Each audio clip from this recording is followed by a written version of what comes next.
A follow-up on stress from this week. So talked about some different concepts related to stress, eustress versus distress. So Tuesday, my wife had a baby. Eustress. It's a good thing. I'm excited about it. I'm happy. But I also had some distress on that day. I'm trying to still sell house in Green Bay since I moved here, and the bank said, "Well, you owe us some money," and was about giving me some trouble and causing distress. The childbirth, chronic stress. It's going to be there for a long time. Whereas this bank situation selling this house should be a distress. It should be done by February 24th, hopefully. So there's some things happening. Now, when we talk about stress, though, the way it affects our body can be demonstrated by a little graph. I'm going to try to draw here for you. So what tends to happen is, as you can see here from this graph, is our stress level goes up, and our ability to actually cope with that stress goes up as well at first. But then, the longer the stress lasts, our stress level, our ability to cope with those stressors goes down.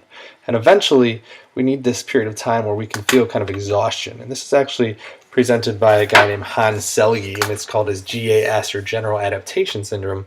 And what he said was that we have to have these periods of time to relax and to decompress and get better to be able to deal with stress. And if we don't have that, that causes problems.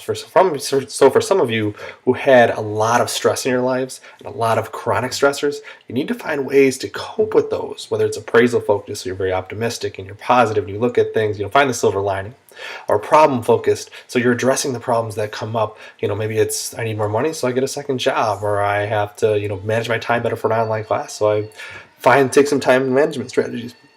Or maybe it's emotion focused. So for me personally, I have the stress in my life. I have the new baby. Well, my wife had got me tickets to see the Village Vanguard Jazz Orchestra for Christmas. So I got a chance to go out and do that and have an emotions focused strategy to get ready with it.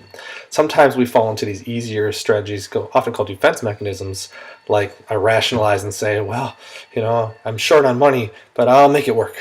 Or I avoid it, or I deny it, or I find other ways to deal with it that aren't short-term ways of dealing with it, but are not good long-term ways of dealing with it. The appraisal, problem, emotion-focused strategies can be much better ways to deal with it long-term, assuming they're positive strategies. All right, if you have any questions on stress, please let me know.